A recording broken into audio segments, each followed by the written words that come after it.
नमस्कार विद्यार्थी मित्रांनो, आज आपण मराठी व्याकरणाचा एक महत्त्वाचा भाग शिकणार आहोत, तो म्हणजे समास. याचा अर्थ काय होतो? समास म्हणजे शब्दांना जोडणे. मुळात आपण आपल्या रोजच्या जीवनामध्ये प्रत्येक गोष्टीमध्ये शॉर्टकट्स वापरत असतो. प्रत्येक गोष्टीला आपण काटकसर करत असतो प्रत्येक गोष्टीमध्ये. तर शब्दांची काटकसर करणे म्हणजे शब्दांना अगदी शॉर्टकट रीतीने आपण वापरणे म्हणजे त्याला आपण समास म्हणू शकतो. ही अर्थात आपल्याला समजण्यासाठी व्याख्या आहे. समासाची जी शास्त्रीय व्याख्या आहे ती आपण समोर बघणार आहोत. तर आपण आज शिकणार आहोत समास. चला तर वळूया पुढे.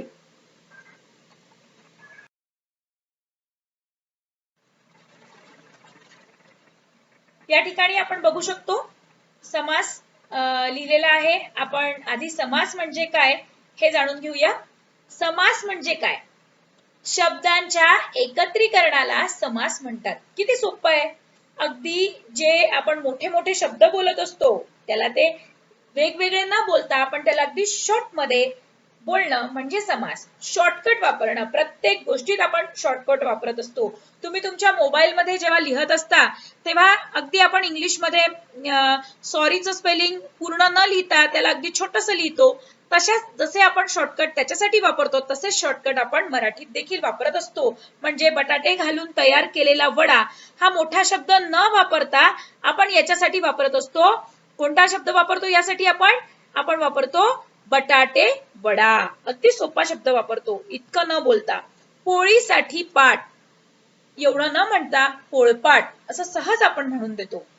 चंद्राचा उदय असं न म्हणता चंद्रोदय असे आपण बोलतो. पुरण घालून तयार केलेली पोळी असं न म्हणता पुरणपोळी असे आपण म्हणतो. अर्थात शब्दांच्या एकत्रीकरणाला समास असे म्हणतात. पुढे बघूया.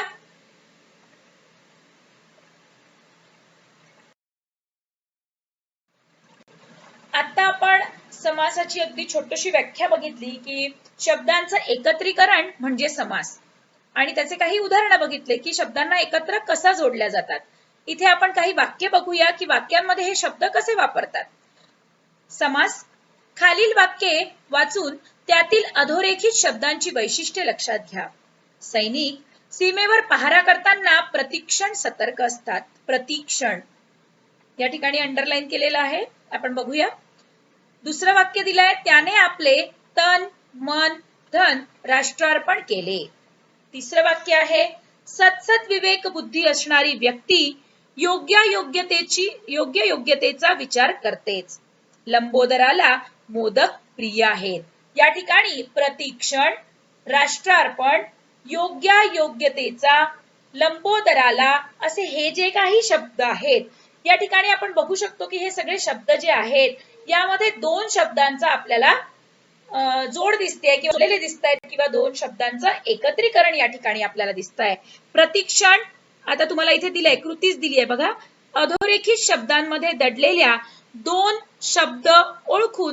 दोन शब्द ओळखून चौकटी पूर्ण करा. प्रतिक्षण, प्रति आणि क्षण. राष्ट्रार्पण, राष्ट्र अर्पण. योग्य म्हणजे इथे आपल्याला दोन शब्द दिसतात आहे, योग्य आणि अयोग्य. अयोग्य. लंबोदर, लांब, उदर असा आपल्याला इथे दिसतात आहे. आपण पुढे बघूया. या ठिकाणी आपल्याला हे सांगायचं आहे की दोन वेगवेगळे शब्द एकत्र येऊन त्याचा समास तयार होतो. मग हा कसा तयार होतो हे आपण इथे बघितलं आणि तो वाक्यामध्ये देखील कसा वापरला जातो हे बघितलं. आता पुढे बघूया आपण. वरील उदाहरणावरून असे लक्षात येते की वरील प्रत्येक शब्दात दोन वेगवेगळे शब्द आहेत. बोलताना आपण त्या दोन शब्दांशी संबंधित विभक्ती प्रत्यय तसेच इतर शब्द गाळून वरील प्रमाणे एक शब्द तयार करतो. उदाहरणार्थ प्रतिक्षण हा शब्द प्रत्येक क्षणाला या दोन शब्दांसाठी आपण वापरतो. शब्दांच्या अशा एकत्रीकरणाला समास असे म्हणतात. आपण बघितलं हे. अशा प्रकारच्या एकत्रीकरणाने जो शब्द तयार होतो त्याला सामासिक शब्द असे म्हणतात. सामासिक शब्द कोणत्या शब्दापासून तयार झाला हे स्पष्ट करण्यासाठी आपण त्याची फोड करून दाखवतो. या फोड करून दाखवण्याच्या पद्धतीला सामासिक शब्दाचा विग्रह असे म्हणतात. हे आपण समोर पुन्हा अगदी सोप्या पद्धतीने बघूया. इथे दिलंय, आधी ते आपण वाचून घेऊया. या ठिकाणी तुम्हाला सांगितलं की समास म्हणजे काय, शब्दांचं एकत्रीकरण. त्यानंतर अशा प्रकारच्या एकत्रीकरणाने म्हणजे शब्दांचं एकत्रीकरण झाल्यावर जो शब्द तयार होतो त्याला आपण सामासिक शब्द म्हणतो. त्यानंतर सामासिक शब्द ज्या दोन शब्दांपासून तयार झाला असेल त्याची फोड करणं म्हणजे त्याची फोड करण्याची जी पद्धत आहे त्याला आपण विग्रह असं म्हणतो. सामासिक शब्दांचा विग्रह. इथे काही उदाहरणं दिलेली आहेत, ती बघून घेऊया आपण. सामासिक शब्द आणि विग्रह. ज्ञानामृत, ज्ञानरूपी अमृत. बघा इथे तुम्हाला विग्रह करून दाखवलाय म्हणजे त्याची फोड करून दाखवली आहे. ज्ञान हेच अमृत. घरोघर, प्रत्येक घरी. अहोरात्र, अह दिवस आणि रात्र, दिवस आणि रात्र असं त्याचा अर्थ होतो. इथे फोड केलेली आहे. जितेंद्रिय, जिंकली आहेत इंद्रिय ज्याने असा तो. या आपल्याला चारही ठिकाणी आपल्याला हे दिसतंय की या अगदी जोडलेल्या शब्दांची फोड कशी केली आहे. समास म्हणजे हाच आहे, जोडलेल्या शब्दांना फोडणं म्हणजे त्याचा विग्रह आणि अशी जोडलेली शब्द असणे म्हणजे त्याला आपण समास म्हणतो. समासात कमीत कमी 2 शब्द असावे लागतात. त्या प्रत्येक शब्दाला पद असे म्हणतात. म्हणजे आता पहा इथे 2 शब्द दिसतात आहेत, ज्ञानरूपी अमृत, ज्ञानामृत, ज्ञान आणि अमृत. तर या प्रत्येक शब्दाला पद असं म्हणतात. पहिलं पद, दुसरं पद. त्या 2 पदांपैकी कोणत्या पदाला प्राधान्य आहे यावरून समासाचे 4 प्रकार पडतात. कोणतं पद महत्वाचं आहे त्याच्यावरून समासाचे प्रकार पडतात. हे तर आपल्या पुस्तकात दिलेली माहिती आपण बघितली, पण आपण पुढे याचा सविस्तर अगदी सोप्या रीतीने अभ्यास करूया. बघा समासात काय महत्वाचं आहे आत्ताच आपण बघितलं. सामासिक शब्द, शब्दांच्या एकत्रीकरणाने जो जोड शब्द तयार होतो तो सामासिक शब्द. बरोबर, शब्दांचं एकत्रीकरण केल्यावर पोळीसाठी लागणारा पाट आपण एकत्र केल्यावर काय तयार झाला, पोळपाट. हा सामासिक शब्द तयार झाला. आता जर मला याची फोड करायची, याच्यामध्ये आपल्याला 2 शब्द दिसतात आहे, पोळ आणि पाट. बरोबर, पोळ आणि पाट असे 2 शब्द मला दिसतात आहे. तर हे पहिलं पद झालं, हे दुसरं पद झालं. आणि आता याला जर मला फोडायचं आहे तर याचा मला विग्रह करायचा आहे. तर ते बघूया आपण. विग्रह, त्या शब्दांच्या फोड करण्याच्या पद्धतीला विग्रह असे म्हणतात. पोळीसाठी पाट केला विग्रह म्हणजे आपण शब्दाला फोडलं.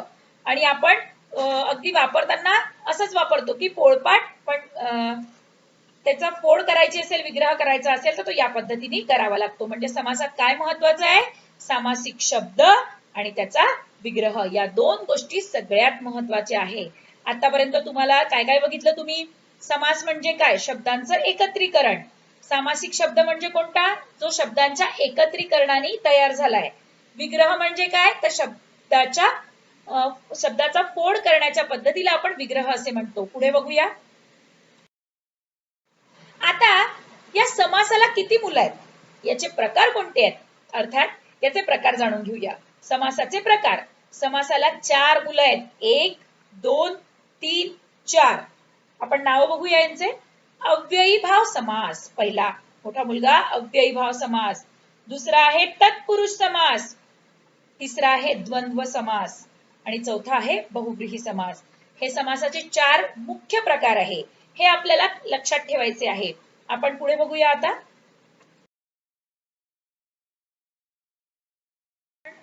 समासांचे प्रकार बघितले. आता त्या प्रकारांमध्ये आपण प्रकारांनुसार जाणून घेऊया की कुठल्या समासामध्ये कुठलं पद महत्वाचं असतं.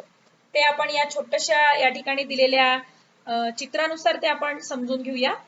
या ठिकाणी तुम्हाला एक स्त्री आणि एक पुरुष असं चित्र दिसतंय. याला आपण आई आणि बाबा असं म्हटलंय. पहिल्या याच्यामध्ये तुम्हाला आई आणि बाबा असं दिसतंय. आणि आपण बघूया याच्यामध्ये की अव्ययीभाव समास. तर आता अव्ययीभाव समासामध्ये पहिलं पद महत्वाचं असतं. हे जे पहिलं पद आहे ना, हे महत्वाचं असतं.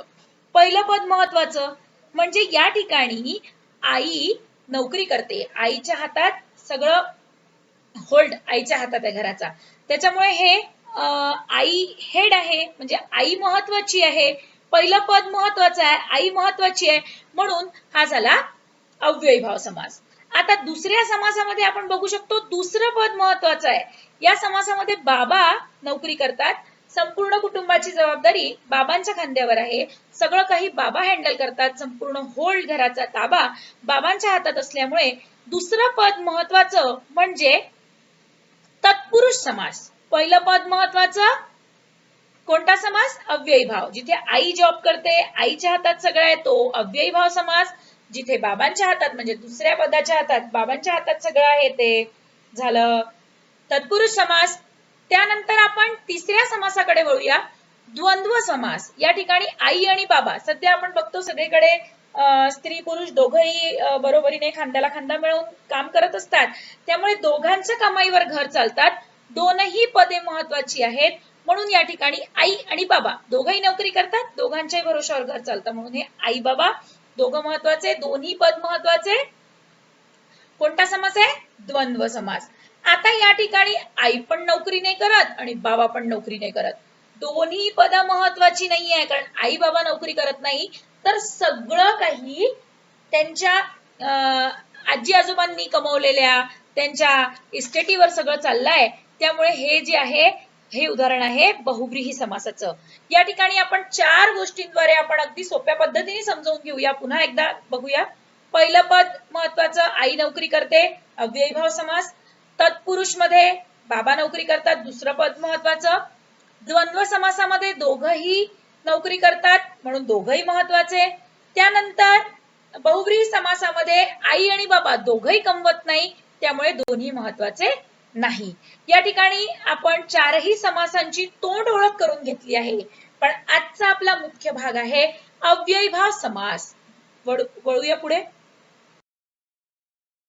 समासाचे प्रकार आपण बघितले, अव्ययीभाव समास, तत्पुरुष समास, द्वंद्व समास, बहुव्रीही समास. या तक्त्याद्वारे आपल्याला लक्षात येतं की चार मुख्य समास आहे आणि मग त्याचे तत्पुरुष समासाचे उपप्रकार इथे लिहून दिले आहेत, द्वंद्व समासाचे उपप्रकार दिले आहेत.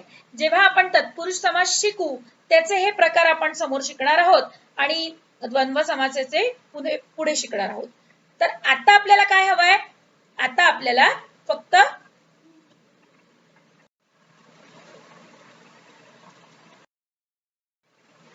बघा, आत्ताच आपण बघितलं समासात कमीत कमी दोन शब्द असावे लागतात, त्या प्रत्येक शब्दाला पद असे म्हटले जाते. पहिलं बघितलं आपण, पहिलं पद, दुसरं पद.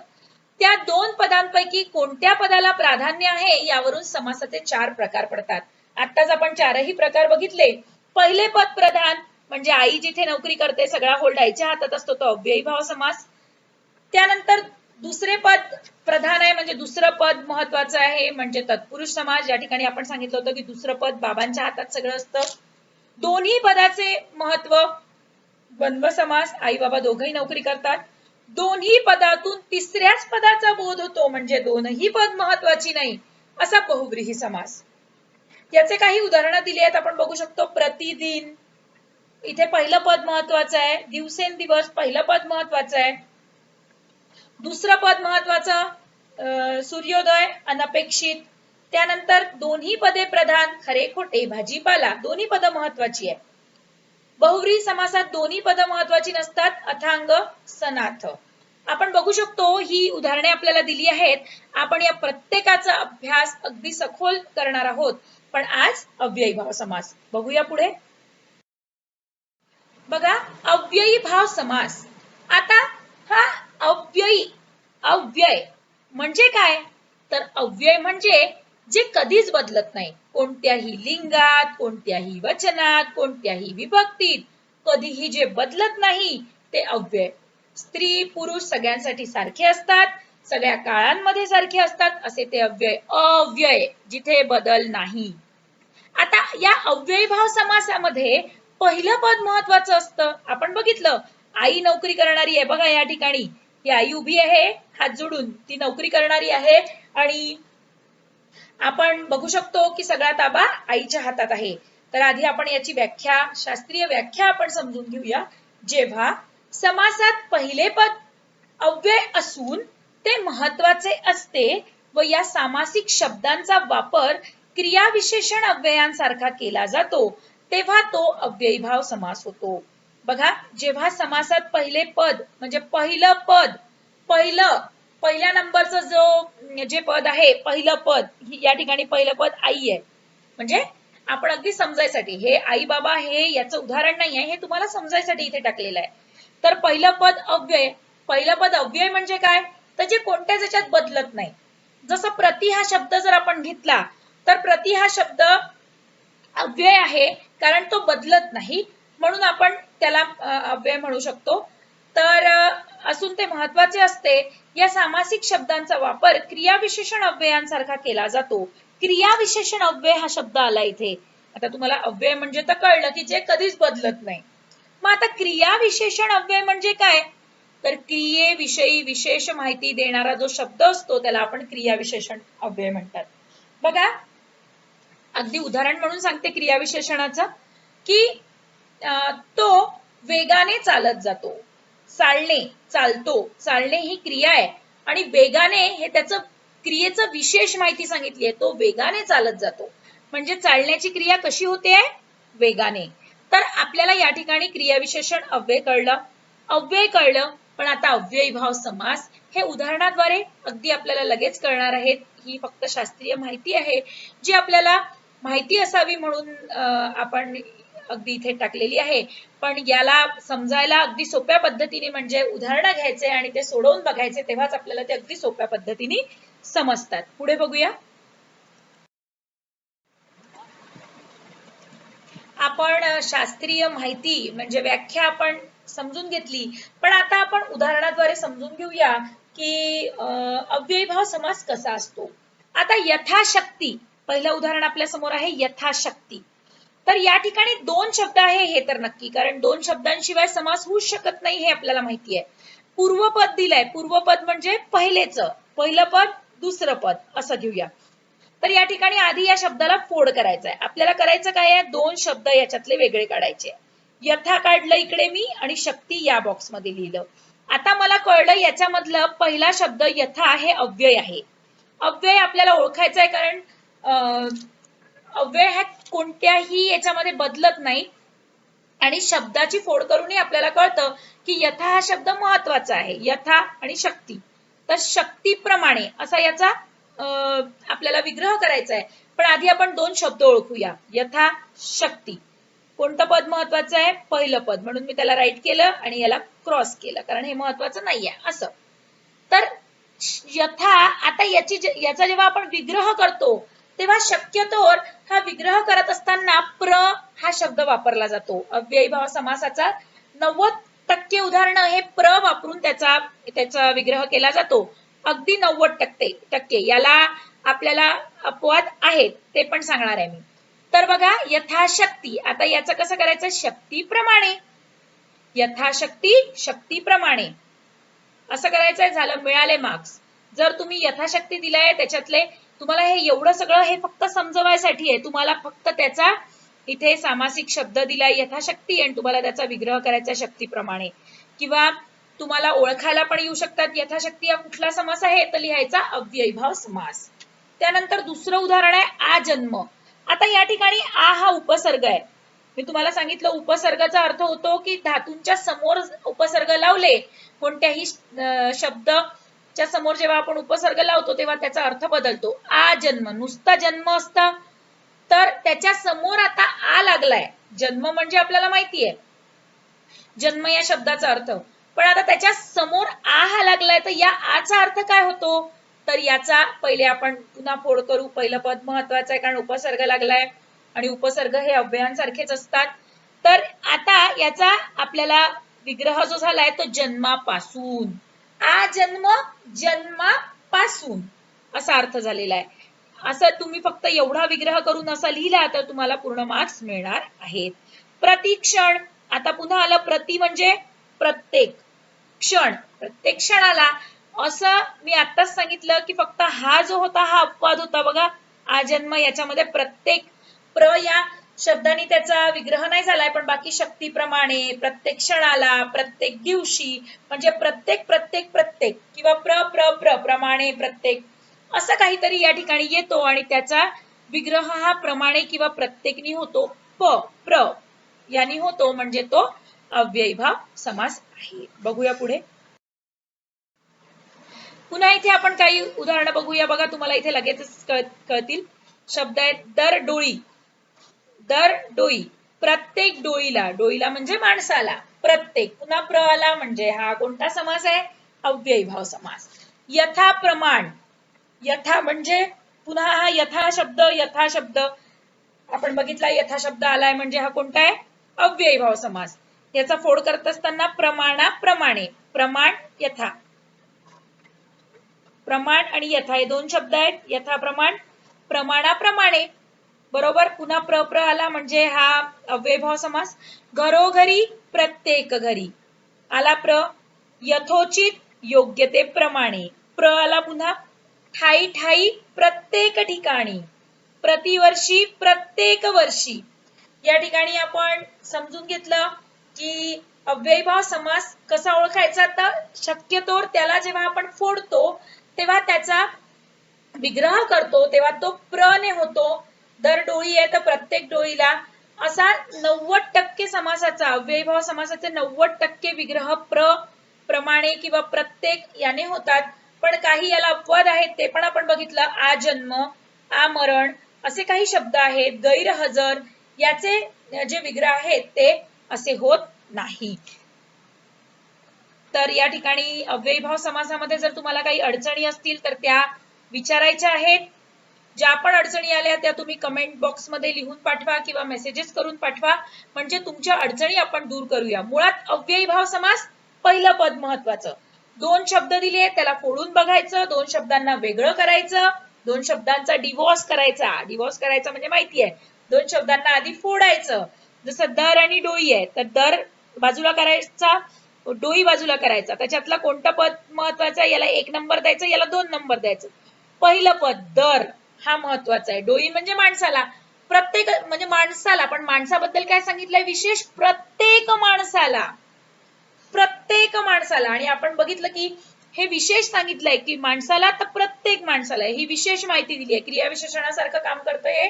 म्हणून यथा प्रमाण, प्रमाण, यथा प्रमाण, पुन्हा पहिलं पद महत्वाचं. यथा म्हणजे प्रमाणाप्रमाणे, यथा म्हणजे प्रमाणाप्रमाणे. घरोघर, घर आहे, घरो म्हणजे प्रत्येक घरी.